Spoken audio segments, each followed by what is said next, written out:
Welcome to Pregnancy Help Podcast. I'm Christine Grimmett, and I have a couple of our leaders here at Heartbeat International with us. We're going to be talking about this year's annual conference. We have two conferences happening at once at the end of March, March 30th through April 1st. There's the in-person conference in Jacksonville, Florida, and then we have the virtual conference happening. So there's a lot going on that last week of March. So I'm going to have our three guests go around and introduce themselves and maybe tell us how many conferences they have been to. And some of them, maybe they were attending as a participant and maybe others they were planning. So give us a little bit of insight into your history at the Heartbeat Conference. Hi, I'm Andrea Trudden. I am the Vice President of Communications and Marketing. And I started going to the Heartbeat conferences in 2004, first as, I think it was one of my first events, so helping out as Heartbeat staff, and then moved into event coordinator role. So along the way, I have either helped plan or participated in 12 conferences, even though a couple of those I did not attend because I had babies along the way. So, but definitely my hands have been a part of at least 12 conferences for Heartbeat. And I'm Betty McDowell, Vice President of Ministry Services. And I have been to many, well, I hope no one's thinking too many, but I have been to many Heartbeat conferences, well, probably over 20 as I'm sitting here thinking about it. So, and I go all the way back to 1986 when actually I was pregnant. So, at that time it was Alternatives to Abortion International. That was my first conference. And then I had the pleasure of planning the next year's conference. And so I've been involved with attending, mostly planning for at least 20 conferences. Yeah. And the truth is Betty has been kind of the heart of the Heartbeat Conference for many years as far as really helping shape it, bring it its character, its persona. Each conference has a different sense and feel to it. So it's been great. My name is Jor-El Godsey, President of Heartbeat International. And I've been in this role, I've been to 16, but I did go to a few before I came to Heartbeat. And it was always an adventure, always fun, always something that was like, wow, this is amazing. I know I came from the executive director role out when I was out in Colorado to be part of the Heartbeat team. Mm-hmm. And someone asked me, like, after those first couple of conferences that I came in and was trying to figure out where in the world Andrea was and what was I supposed to be doing. And someone asked me and said, what is it like to be behind conference? And I said, just imagine having a 3-day banquet punctuated by naps. And that's what it felt like, because we run hard as a team, at Heartbeat. We run hard. We have a lot of fun. We get rather punchy, silly as the week goes on. And but it's fun. We have so many inside jokes that it bonds us together. It unites us, and it really connects us to the pregnancy help community in the very best way.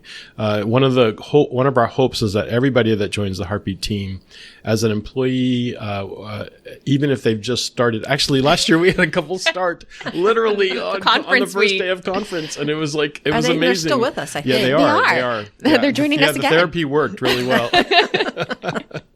All right, I'm going to throw a little bonus question at you that just came to mind. So I'm going to pull a Jor-El question out of the air here. So what surprised you about your first conference? If you can remember the very first, maybe you walked through the doors of the hotel, and what were you thinking at that point? Or after the week was over, what was on your mind?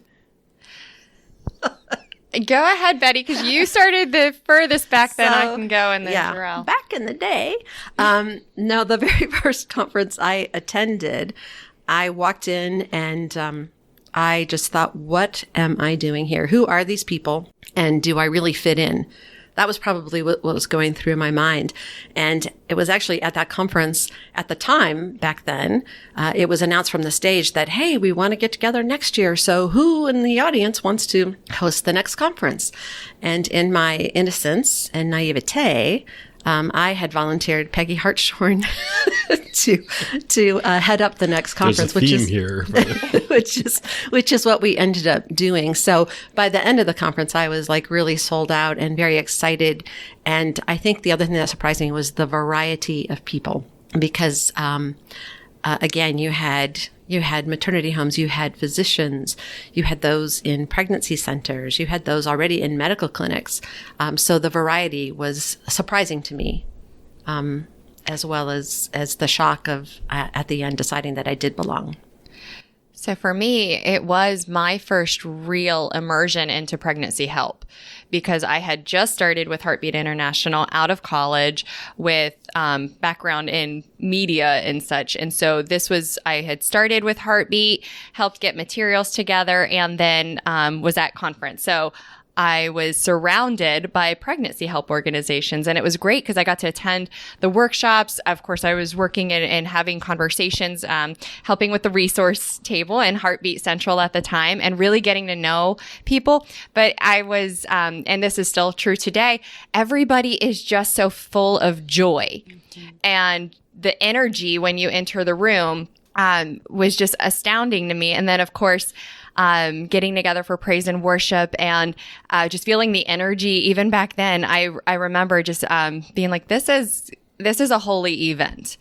And you feel it from the moment you get there. And then the side conversations that I got to see by being out in Heartbeat Central with people just randomly going up and playing the piano together who had come together as friends from across the country and reconnecting.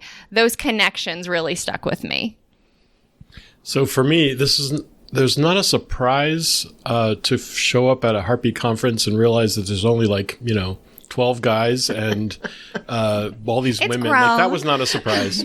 It was the restroom, wasn't it? That there was no okay. It's men's always a restroom. surprise to try to figure out where in the world did they leave a men's room available, and usually it involves a sprint and getting there. But that's a whole nother conversation. The surprise was my first conference was actually in Omaha, and way back when. Before Peyton Manning put Omaha on the map. We went there, but it was a surprise, not that there were 12 guys at the conference, but that we managed to all pile into 2 vehicles to get to a steakhouse because they were serving salad once again. And we went to find some manly food, and it was really fun. That was a good time. We've since, now that I've been on the planning side, we've upgraded Diversified a bit. Yeah, we've upgraded our menu to make sure that the guys are engaged as well. So, but that was really fun moment to connect. But really what Andrea was just talking about is, to me, the most surprising thing that overall that I've experienced at conference, and that's standing together and worshiping and being together and feeling this sense of community. It exists. It exists as it is, but the conference is exactly where I feel it the most. And for people who generally have kind of walked the path of feeling like, oh my goodness, if I raise my head out of the bunker, it's going to get blown off, right? This is what we felt like in the 90s and the 2000s. And frankly, even today, when we feel such attack from those that stand against our mission, why they do, I don't know, but they do, and we feel it. And so to stand together amongst people who and realize, like, I'm not alone. I'm not by myself. It's tangible proof, isn't yes. it? Yeah. And I wish for those that have never made it to a conference to come, if for no other reason than to stand with your brothers and sisters, mostly sisters, who are in this work together, and we're a part of something that really is, I really appreciate that word, Andrea, a holy mission. Thank you. Glad I asked that question. Those good answers. So let's talk about the theme. Last year, the theme was essential. We talked about Heartbeat's 50th anniversary. This is our 51st anniversary. So the theme is Onward. Now, who came up with that theme? And tell me a little bit about how you came up with it and what that means to you. So, you know how a lot of times people will pray and ask God for a word for a year. So something that makes them aware, heightens their awareness, to pay attention to that. And really, as we have prayed, sometimes God gives us a specific scripture, and he did, which we'll have Andrea share that in a minute. But we really pray and seek, what is that? And then we're heightened to that word. And certainly we've had great words in the past that have really defined what was happening. But I'm not sure when we picked essential and how that all happened in place, but it was so relevant to us. And last year we had such a great opportunity to celebrate the history of Heartbeat. It was our 50th birthday. And so we were like, okay, we celebrated that. Now it's time to move onward. It made perfect sense. And so the more that we talked about it, I don't know that any one of us gets to really take credit for it, because we were all talking about what it meant to move forward or onward. And and what scriptures come to mind. And it's always fun when we come to this place of consensus where it's like, this is what we believe God's given us. And so we based it on the scripture. Andrea, if you want to read that. Yes, it's Philippians 3:12. I'm not saying that I have all this together, that I have it made, but I am well on my way, reaching out for Christ, who has so wondrously reached out for me. Friends, don't get me wrong. By no means do I count myself an expert in all of this, but I've got my eye on the goal, where God is beckoning us onward to Jesus. I'm off and running, and I'm not turning back. Great scripture. And it really does define, we were looking at the last 50 years. We've celebrated that. We've rejoiced in what God has accomplished, but then we turn our face towards the next 50 years and what God has yet to do, what he's desiring to do. And even as the kind of the ground shifts underneath us, we have this sense of stepping into that future in a big way because we're moving onward. And I love it too, because it doesn't, like, we know that we are moving forward. We know that we are moving toward a goal, but it has a sense of adventure to it too, which I quite appreciate. So let's talk about the different events that happen during conference. We have workshops, we have worship, we have time of keynote speakers. What are some of those moments in the past? Maybe pick one moment from a past conference that really impacted you, or even a moment from a workshop, something you learned or somebody you talked to that you came back and it impacted the way that you worked at your center, if you were at a center at the time, or maybe even your work at Heartbeat. How did that change perspective or change a direction that you were working towards? I'll start that off. It actually, this is something that happens to me at every conference, and it's the Servant Leader Award. And I can find myself actually tearing up just thinking about that, because we look in the movement to see who is in the movement and who's really affecting the movement that really represent that heart of a servant leader.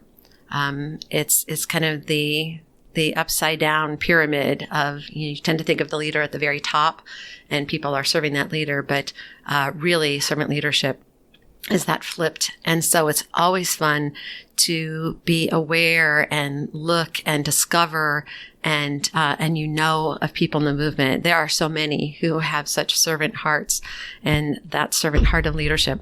And to be able to acknowledge those folks, which is a surprise to them. But again, that reminder of the heart of a servant leader who has such passion for what we do, and to acknowledge them. For me, it's a very humbling moment. And it's always fun to be behind the scenes to find a way to really encourage that particular person or persons. So every year, I think that has such a great impact on me. I could think of a few others, but I'll let someone else grab the mic on that. I love, and you guys all know where I'm going with this right away. It's a game almost to find the hidden theme of the conference. Yeah, good point. And it comes out in all different ways. So it'll start with kind of, I'll reference a conference from a couple years ago. We seem to have a lot more adoption organizations exhibiting this year. And so, okay, I'll take note of that. And then all of a sudden, like, we always give our theme and our scripture to who we ask to keynote for us and do praise and worship and such. And somehow just this hidden theme gets introduced unbeknownst to us, that they have planned for this in there. And it's not according to our specific theme, like Onward. But if we see like all these adoption organizations exhibiting, then all of a sudden somebody from praise and worship will share their adoption story. And then a keynote will reference that their daughter just adopted. And it's all this beautiful theme that we discover. And we kind of, at staff meetings at night, we'll kind of ask the questions like, what'd you hear today? And it's kind of always fun for us. One, because it kind of gives us a glimpse as to what's to come. And it shows kind of where the trends are going and how it's impacting lives, as well as, of course, giving us that renewed energy. Because there's always a very make you cry story at the end of those keynotes. And for me, this is every conference. It comes to mind. And yes, you know what? Every conference has rich and beneficial teaching, training, and encouragement. Every conference has this sense of inspiration and involvement. Yet, one of the most like memorable things for me is actually traveling to conference. I did it as a executive director in a center, and I would get to know more about the people I worked with every day when we had to lug, or we had to rush from one airport or one airport terminal to the other. And adventure. Adventure. So when we had to kind of encounter things like, well, how do we do this or how do we do that? And Betty shared a while ago with us many years ago that it's really been a good beneficial outing when you have inside jokes. And those kind of things typically occur when you're trying to figure out like where to stop to eat or where to go as a team. And I know for me, when I came to the Heartbeat team, that became the next adventure as far as traveling together. And we have a much bigger group now than we did before. There used to be like a handful of us, and we had opportunity to travel, but going and trying to find a lunch together and ending up in places that we didn't anticipate being, or just having the opportunity to gather together and laugh through some moments. And as we do at staff meeting, we do ask that question. Andrea said, what did you hear? What did you say? And we hear some very funny things, and we hear some very holy things as well. Mm-hmm. And we would be remiss to not mention this, because I think obviously one of the things that's very unique at any kind of conference, it's that we are Heartbeat International. Mm-hmm. And so not only welcoming the nations, the new countries, but the parade of nations, which always seems to end in a wonderful standing ovation. And I can't get through that either. I cry my way through that as well. Just to be able, especially when you think of the times now, and all that people have been through, to be able to gather together, to be able to acknowledge, even if that nation can't be there in person, although we will have several who will be there, but to be able to wave that flag and to acknowledge, it's that tangible thing that you are not alone in the U.S., also not alone in the world. It's true. That's a powerful moment as we remember to celebrate. If we think it's difficult in the U.S., it's that much harder in places where their economies are not anywhere near ours. Their culture of charity is not the same as ours. Sometimes the oppression from the governments are greater than ours, although I think all of us have experienced that in the last couple of years just to a greater degree. But it gives us an opportunity really to celebrate who they are and the challenges that they face and stand with them and celebrate them. I agree, Betty. That's a phenomenal moment at every conference. These are all really good things to bring up and highlights of conference. So I love hearing about it and remembering all the different events that happen. And there's even more too. We could be talking about this for hours and still have more stories and ideas and things that have happened in the past. But if you want to hear more, we're going to be recording a few podcast episodes during the conference. So we'll hopefully capture some of those stories that we can share with our listeners as well. I have one more question for each of you as you're getting ready to pack for conference and head on a plane, or I know some people are driving, some people live close by, some people are coming from the other side of the world. So everyone's thinking about what they're packing. What would you tell somebody who is packing for conference? What is one thing to bring? Don't say an open mind. Be a little more creative than that. What's one thing to bring? I wasn't going to be creative. I was going to be very practical. Bring a sweater because layers are your friends. And we do have the luxury of being in Jacksonville, which is beautiful, and we're right on the river, and you're going to want to take some time to get outside either at night, just right outside the door. Actually, our rooms have sliders that you can open and just breathe in the fresh air. But also our workshop rooms, people have different body temperatures. We understand that. So if you tend to be chilly, bring a sweater, but also make sure that you have your phone so that you can take many pictures along the way. We will have our app that you can upload pictures to, and then of course on social media, but also just to have for yourself the memories, because a lot of time this is when we come together, and a friend of ours told us earlier this week, it's like a big family reunion. I think of the exhibitors who come together and they see each other again and just be ready for so many hugs, but also to take that picture back with you as you're making memories.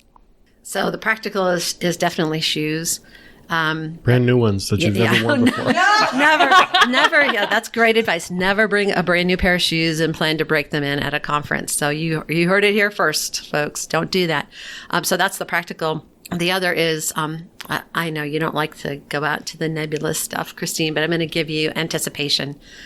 You got to bring your anticipation because while we have a wonderful program planned, it's great, it's strong. There is something for everybody, whether you are new or you have been around like me for a very long time. There is something there for you.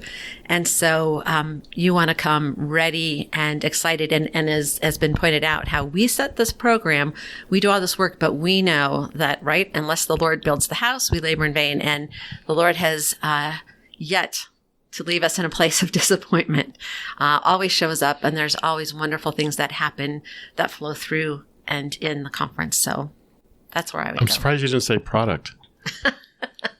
That's usually why she has to have a check bag, is because of product. Speaking of that, that's hair product, by the way, just to clarify. Yeah. So for me, it's pack what you want, but I encourage you to put a change of clothes in your carry-on. Just in case. Just in case. That is a very smart move. Very smart. Because you never know, especially these days. But I would encourage that. Really, there's a couple of other things. I would encourage you to pack your curiosity. No matter where you are in the movement, if you just got here and you're wondering, oh my gosh, what did I step into, which all of us have felt at one point, or you've been at this for many, many years, pack your curiosity and encourage questions and ask questions of those that you sit next to at meals, or you're standing in the coffee line and there are coffee lines. And no matter where you are, bring your curiosity because I think that the Lord will honor that and He'll bless you, and all of us can learn from each other. And then the follow-up conference, I always like to tell everybody, be prepared to absorb the information over the next few days. Because while you're at conference, you're getting inspiration, you're getting tons of workshops, you're getting materials, and you're meeting with amazing exhibitors with a lot more details, a lot of things for your center. Take that time. Do not feel that you need to know all the answers right then and there and get started on Monday implementing 20 things, but rather let it settle with you and don't allow it to overwhelm you. Just kind of pause and pray on it, and then set your priority list and see what you can implement starting at that point. Great. Good ideas. Love it. All right. Well, hey, thank you for joining us and sharing a little bit about conference. And if you are attending conference and you're listening to this, make sure you find Jor-El, Betty, and Andrea and say hello and let them know that you heard their podcast episode. And if you would like to learn more about Heartbeat's annual conference, visit heartbeatservices.org. It's right on the homepage. You can learn more. And even if you can't join us in person, you can sign up for the virtual conference. And that's still an incredible experience.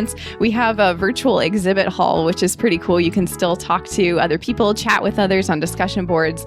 So you're going to get an amazing experience. A totally separate conference. It is different workshops. Yeah. So there really is something for everyone on both in person and virtual. So check it out. Even if we've just piqued your curiosity even a little, go check it out, heartbeatservices.org. So with that, we thank you for listening to this episode of the Pregnancy Help Podcast.